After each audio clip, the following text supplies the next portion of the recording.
Évangile de Jésus-Christ selon saint Matthieu.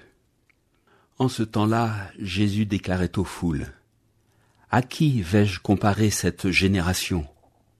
Elle ressemble à des gamins, assis sur les places, qui en interpellent d'autres en disant : Nous vous avons joué de la flûte, et vous n'avez pas dansé.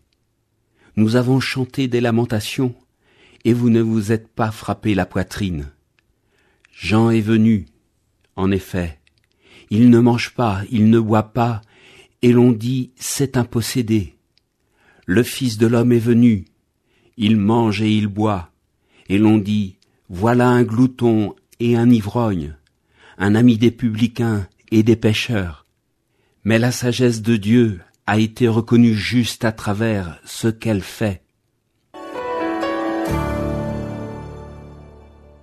Depuis hier, nous enchaînons par la suite du chapitre 11 de l'Évangile selon saint Matthieu. Il y est question du Baptiste et nous nous rappelons que cette question a été ouverte par le doute du prophète. Jean le Baptiste entendit parler dans sa prison des œuvres réalisées par le Christ. Ce doute ouvre le chapitre. Notre texte conclut cette série de versets de 2 à 19 par cette phrase mystérieuse. Mais la sagesse de Dieu a été reconnue juste à travers ce qu'elle fait. Le texte grec ne dit pas au sujet de la sagesse ce qu'elle fait, mais il utilise le même mot qu'au verset 2. La sagesse de Dieu a été reconnue juste à travers ses œuvres.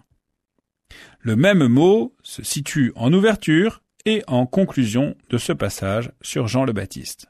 Ensuite, le chapitre passe à autre chose avec les invectives aux villes du lac. Œuvres donc.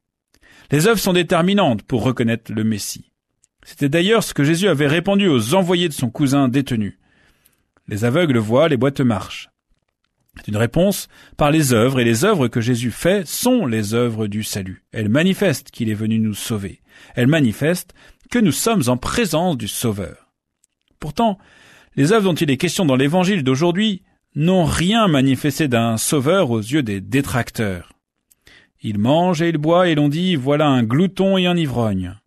Effectivement, on pouvait admirer Jean, l'ascète du désert, à peine vêtu, se nourrissant de miel sauvage et de sauterelles, un régime propre à faire pâlir les plus extrêmes survivalistes ou candidats au retour à l'état sauvage. Le moins qu'on puisse dire, c'est que Jésus tranche avec son précurseur, tant dans ses paroles douces et encourageantes, comme les béatitudes, ressuscitantes, comme les pardons, que dans le milieu où il vit. Il n'est pas dans le désert, mais toujours entouré de foules, invité, sollicité.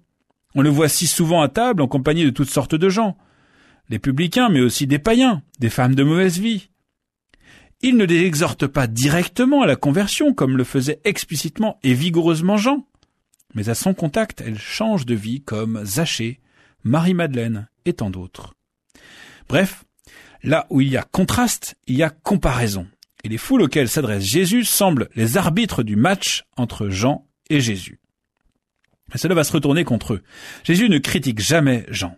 Au contraire, hier il disait qu'il n'y avait pas eu de plus grand parmi les enfants des hommes.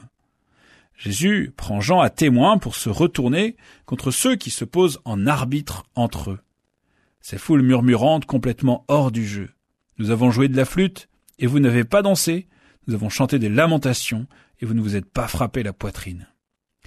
Bref, Jésus prend à partie ceux qui ne font rien. Ceux qui restent impassibles, endormis et amorphes. La sagesse de Dieu a été reconnue juste à travers ses œuvres. Qu'aurons-nous fait de la venue du Sauveur ? Aurons-nous dansé à sa joie ? Nous serons-nous frappés la poitrine devant nos fautes ? Il ne s'agit pas simplement de dire « Seigneur, Seigneur » pour entrer dans le royaume de Dieu. Il faut faire la volonté du Père qui est aux cieux. L'évangile du jour a été commenté par le père Édouard Roblot, curé de la paroisse Notre-Dame de la Paix